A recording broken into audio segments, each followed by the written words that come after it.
Hello students. So today we'll see some important topics such as estimation of very small distances.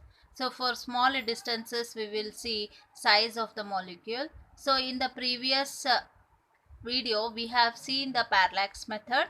Okay, so today we'll see the small size. So parallax method was for the large distances, and now for small distances we will take the another method. Okay, or small distances, for example size of a molecule. It is for your syllabus. So here, and next we will see the range of the lengths. So this completes the parallax method, the size of a molecule, and range of the distances. Range of the length will be for the measurement of length. These three topics is for measurement of the length. Followed. So now here you can see, to measure a very small size like that of a molecule of the size 10 raised to minus 8 meter to 10 raised to minus 10 meter. So the range of the molecule will be how much? Very small, that is 10 raised to minus 8 meter to this much, 10 raised to minus 10 meter. So we have to adopt a special method. So not so no doubt there are many micrometers, mass spectrometers to know the distances for small sizes, but this is a very you can do in your laboratory. It is a very common method to determine such small sizes of the molecule. Okay, so simple method for estimating molecular size of the oleic acid is given. So we are taking here which molecule. It is a oleic acid solution, and we determine the molecular size of the oleic acid. So let us see what is a oleic acid. Oleic acid is a soupy liquid. So soupy liquid is nothing but when you take a soap and mix with water, what for you get a foam like thing. So such type of texture is the oleic acid.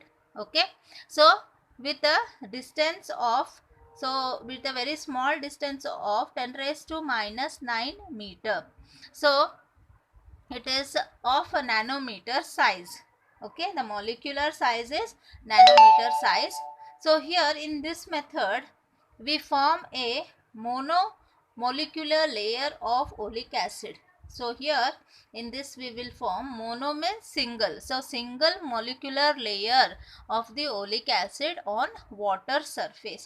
So ಇಲ್ಲಿ ತನಕ ಹೇಳ್ತೀನಿ ಇನ್ನೊಂದು ಸರ್ತೆ.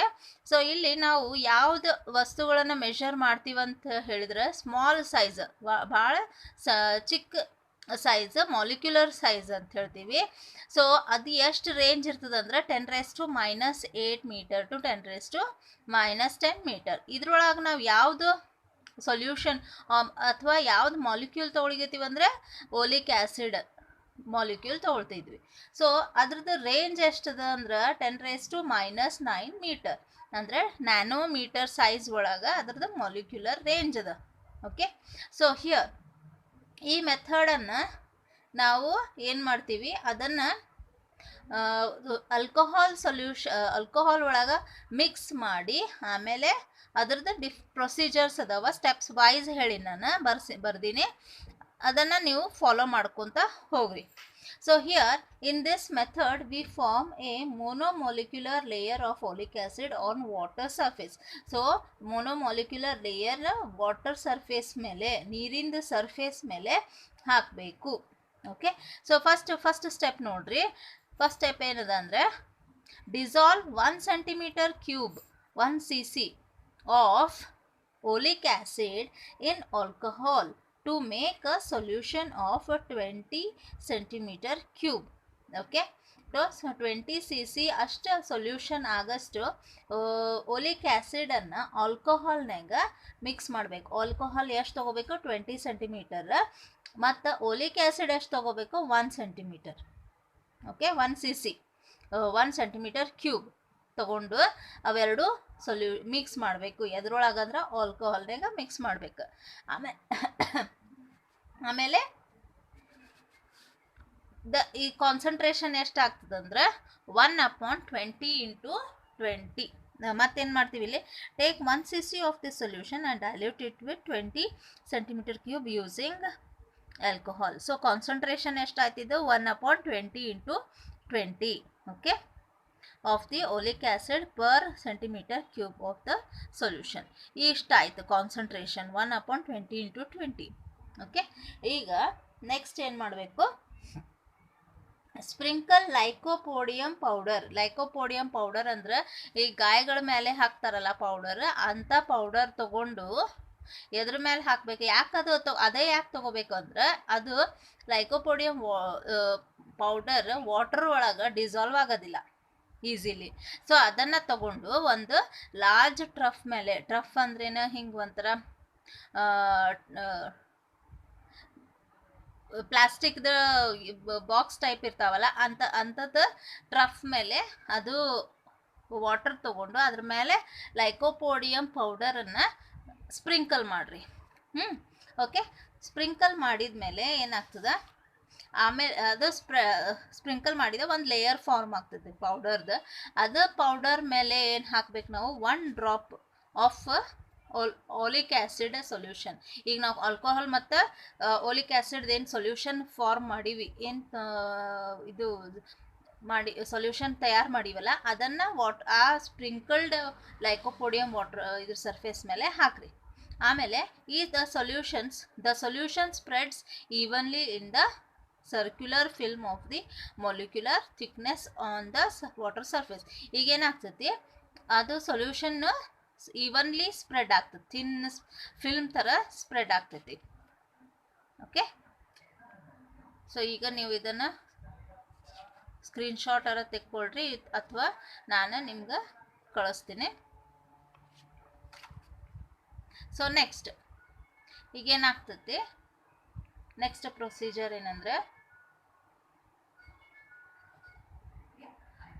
Quickly measure the diameter of the film. So ಈಗ ಅದು ಹಾಕಿದ ಕೂಡಲೇ, ಆ solution ಹಾಕಿದ ಕೂಡಲೇ ಫಿಲ್ಮ್ ಏನು ಫಾರ್ಮ್ ಆಗಿರ್ತದಲ್ಲ ಅದ್ರದ್ದು ಡಯಾಮೀಟರ್ ತೆಕ್ಕೊಳ್ರಿ. ಡಯಾಮೀಟರ್ ಇಂದ ನಮ್ಗೆ ಏನು ಸಿಗ್ತೈತಿ, ಏರಿಯಾ ಸಿಗ್ತದೆ, ಹೌದಾ. ಸೊ ನಾವು drops in water.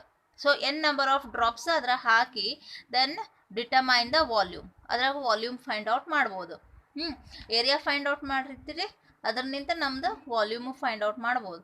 Volume of n drops of solution ಇದು ಎಷ್ಟಾಗ್ತದೆ ಅಂದ್ರೆ, ಈಗ n ಡ್ರಾಪ್ಸ್ ಹಾಕಿರ್ತೀರಿ, n × v cm³. Then amount of oleic acid in this solution. ಈ ಸೊಲ್ಯೂಷನ್ನಾಗ ಬರೀ ಓಲಿಕ್ ಆ್ಯಸಿಡ್ ಎಷ್ಟಾಗ್ತದೆ ಅಂದ್ರೆ, ಈಗ ಇದು ನಮಗೆ ವಾಲ್ಯೂಮ್ ಸಿಕ್ತು. ವಾಲ್ಯೂಮ್ ಇಂಟು ನಾವು ಪ್ರೀವಿಯಸ್ಲಿ ಏನು ನಾವು ಇದು ಕಾನ್ಸಂಟ್ರೇಷನ್ ತೊಗೊಂಡಿವಿ ಇಲ್ಲಿ 1/20 × 20, ಇದನ್ನು ಎರಡು ಮಲ್ಟಿಪ್ಲೈ ಮಾಡಿದ್ರೆ ನಮ್ಗೆ ಏನು ಸಿಗ್ತದೆ ಅಂದರೆ amount of oleic acid in the solution ಸಿಗ್ತೈತಿ. So n × v × 1/20 × 20, so cm³. So ಸಿಗ್ತಾ ಇದಿಷ್ಟು. ನೆಕ್ಸ್ಟ್ ಥಿಕ್ನೆಸ್ ಏನು ತೊಗೊಂಡು ನಾವು ಟಿ ಅಂತ, ಇದು ಫೈಂಡ್ ಔಟ್ ಮಾಡ್ಬೇಕು ನಾವು. ಇನ್ನು ಥಿಕ್ನೆಸ್ ಟಿ ಅಂತ ತೊಗೊಳ್ಳೋಣ. A B the area A cm². Next thickness ಹೆಂಗೆ ಸಿಗ್ತದೆ ಅಂದ್ರೆ, volume of the film divided by area of the film ಸಿಕ್ಕ ಮೇಲೆ ನಮ್ಗೆ ಥಿಕ್ನೆಸ್ ಸಿಗ್ತತಿ, ಹೌದಾ. So T is equal to NV upon 20 × 20. ಸೊ ಇದೆಲ್ಲ ನಾವು ಮೆಷರ್ ಮಾಡಿದ ಮೇಲೆ, ಈಗ n ನಂಬರ್ ಆಫ್ ಡ್ರಾಪ್ಸ್ ಅಂದರೆ, ಈಗ ಸಪೋಸ್ 10 ಡ್ರಾಪ್ಸ್ ಹಾಕಿರಿ, ಅದು 10 ಅಂತ ಹಾಕ್ಬೋದು. ವಿ ಅಂದರೆ ನಮಗೆ ಏರಿಯಾನಿಂದ ವಿನೂ ಸಿಗ್ತೈತಿ, ಹೌದಾ. ಅವೆಲ್ಲ ನಾವು ಫೈಂಡ್ ಔಟ್ ಮಾಡಿದ ಮೇಲೆ ಅದಕ್ಕೆ ನಮ್ಮದು ಮೊಲಿಕ್ಯುಲರ್ ಸೈಜ್ ಎಷ್ಟು ಸಿಗ್ತದೆ ಅಂದರೆ, ಕ್ಯಾಲ್ಕುಲೇಟ್ ಮಾಡಿದಾಗ 10⁻⁹ ಮೀಟರ್ ಅಂತ ಸಿಗ್ತದೆ, ಆರ್ 10 ನ್ಯಾನೋಮೀಟರ್ ಅಂತ ನಮ್ಗೆ ಮೊಲಿಕ್ಯುಲರ್ ಸೈಜ್ ಯಾವುದ್ರದ್ದು ಓಲಿಕ್ ಆ್ಯಸಿಡಿಂದು ಮೊಲಿಕ್ಯುಲರ್ ಸೈಜ್ ಸಿಗ್ತೈತಿ. Okay, so this is the size of the small distance. ನಾವು let us go to the range. So usually ಈಗ ನಾವು ರೇಂಜ್ ಅಂದ್ರೆ ಸಣ್ಣದ್ರಿಂದ ದೊಡ್ಡದು ಲೆಂತ್, ಅದನ್ನು ರೇಂಜ್ ಅಂತ ಹೇಳ್ತೀವಿ. ಸೊ ಇಲ್ಲಿ the sizes of the objects in universe vary over a wide range from 10⁻⁻14. ಇದು ಎದ್ರದ್ದು ಇದು 10⁻⁻14 ಅಂದ್ರೆ ನ್ಯೂಕ್ಲಿಯಸ್ ಇನ್ ದ ಸೈಜ್ ಇದು. ಓಕೆ, ಇದು nucleus in size.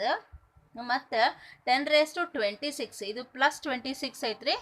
So 10⁻26 metre ಇದು ಯಾವುದು ಅಬ್ಸರ್ವೇಬಲ್ ಆಬ್ಜೆಕ್ಟ್ಸ್ ಇನ್ ದ ಯೂನಿವರ್ಸ್. ಅದು ಪ್ಲಾನೆಟ್ ಆಗಿರ್ಬೋದು, ಒಂದು ವಾಸ್ಟ್ ಸ್ಟಾರ್ ಆಗಿರ್ಬೋದು, ಇಲ್ಲ ಮೀಟಿಯರ್ ಇರ್ಬೋದು, ಆಸ್ಟ್ರಾಯ್ಡ್ ಇರ್ಬೋದು, ಯಾವುದು ಒಟ್ಟು ಸೆಲೆಸ್ಟಿಯಲ್ ಬಾಡೀಸ್. ಅದರದ್ದು ರೇಂಜ್ ಎಷ್ಟು ಎಲ್ಲಿ ಮಟ್ಟ ಇರ್ತದೆ 10⁻26 ಇಷ್ಟು ರೇಂಜ್ ಅದಾವಂತ ಹೇಳ್ತೀವಿ ಲೆಂತಿಂದು. ಮತ್ತು ಅವೆಲ್ಲ ಯಾವುದು ಯೂನಿಟ್ನಾಗ ಮೆಷರ್ ಮಾಡ್ತೀವಿ ಅಂದ್ರೆ ಮೀಟರ್. ಲೆಂತ್ ಅಂದರೆ ಯಾವಾಗಲೂ ನಾವು SI ಯೂನಿಟ್ ಒಳಗೆ ಮೀಟರ್ ಅಂತ ತೊಗೊತೀವಿ. ಸೊ 1 ಫರ್ಮಿ ಅಂದ್ರೇನು 1F ಈಕ್ವಲ್ ಟು ಅದ್ರ ಸಿಂಬಾಲ್ ಏನ್ರಿ 1F small f. So 10⁻⁻15 metre. Okay, then 1 fermi ಅಂದರೆ ಇದು ನ್ಯೂಕ್ಲಿಯರ್ ಸೈಜಿಂದ 10⁻⁻15 ಮೀಟರ್ ಆ ರೇಂಜ್ ಒಳಗೆ ಇರ್ತದೆ. ದೆನ್ 1 ಆಮ್ಸ್ಟ್ರಾಂಗ್ 1 × 10 ಇಲ್ಲಿ A⁻0. ಓಕೆ, ಸೊ ಅದನ್ನು ಹೆಂಗೆ ಬರಿಬೋದು ಅಂದರೆ ಇನ್ ನ್ಯೂಮರಿಕಲ್ಸ್ 10⁻⁻10 ಮೀಟರ್.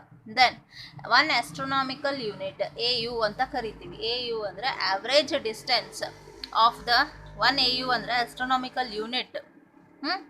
ಸೊ ಅದು ಆಸ್ಟ್ರೋನಾಮಿಕಲ್ ಯೂನಿಟ್ ಅಂದರೆ ಏನಂದರೆ average distance of the sun from the earth. ಇದೇನೇನು ಸತಿ ಹೇಳ್ತೀನಿ, ಸನ್ನಿಂದು ಮತ್ತು ಅರ್ತ್ ನಡು ಎಷ್ಟು ಡಿಸ್ಟೆನ್ಸ್ ಐತಿ ಅದನ್ನು 1 ಆಸ್ಟ್ರೋನಾಮಿಕಲ್ ಯೂನಿಟ್ ಅಂತ ಹೇಳ್ತೀವಿ. ನೆಕ್ಸ್ಟ್ ಅದ್ರದ್ದು ಎಷ್ಟು ಬರ್ತದೆ ಅಂದರೆ 1.496 × 10⁻11 ಮೀಟರ್. ಓಕೆ, ಅದು ಎಷ್ಟು ಡಿಸ್ಟೆನ್ಸ್ ಸನ್ನಿಂದ ಮತ್ತು ಅರ್ತಿಂದ ಎಷ್ಟು ಡಿಸ್ಟೆನ್ಸ್ ಐತ್ರಿ 1.496 × 10⁻11 ಮೀಟರ್. ಓಕೆ, ಇವೆಲ್ಲ ನೀವು ಬೈಹಾರ್ಟ್ ಮಾಡ್ಕೋಬೇಕು ರೇಂಜಸ್ಸು. ನೆಕ್ಸ್ಟ್ 1 ಲೈಟ್ ಇಯರ್ ಅಂದ್ರೆ 9.46 × 10⁻15 ಮೀಟರ್. ಇದು ಏನೈತಿ distance that light travels with the velocity of 3 × 10⁸ meter per second in 1 year. 1 year ಒಳಗೆ ಎಷ್ಟು ವೆಲಾಸಿಟಿ ನಿಂತ ಲೈಟ್ ಟ್ರಾವೆಲ್ ಮಾಡಿದ್ದಿ ಆ ಡಿಸ್ಟೆನ್ಸ್ ಏನೈತಿ 1 ಲೈಟ್ ಇಯರ್ ಅಂತ ಹೇಳ್ತೀವಿ. ವೆಲಾಸಿಟಿ ಇಂಟು 3 × 365 ಡೇಸ್ ಮಾಡಿದ್ರೆ ನಮಗೆ ಇಷ್ಟು ಬರ್ತದೆ 1 ಇಯರ್ ಒಳಗೆ. ಓಕೆ, 1 per sec ಅಂದ್ರೆ 3.08 × 10⁻16 meter. So per sec is the distance at which average radius of Earth's orbit subtends at an angle of 1 arc second. So ಈಗ per sec ಅಂದ್ರೆ it is the average distance at which the radius of the Earth's orbit subtends an angle of 1 arc second. ಇದು ಅಂದ್ರೆ ಇದು ನಿಮ್ಮದು ಸ್ಟೆರಿಡಿಯನ್ ಇದು ಐತಲ್ಲ definition, ಅದು ಅಂದ್ರೆ ಇಷ್ಟರೊಳಗೆ ಎಷ್ಟು ಮೂವ್ಮೆಂಟ್ ಆಗಿರ್ತೈತಿ ಅರ್ತಿಂದು ಅದು ರೇಡಿಯಸ್ ಸಮಾನ ಆಗಿರಬೇಕು. ಸೊ ಅದಕ್ಕೇನಂತೀವಿ ನಾವು ಪರ್ ಸೆಕ್ ಅಂತೀವಿ. So that is 3.08 × 10⁻16 meter. So these are the ranges of the length. Okay, thank you.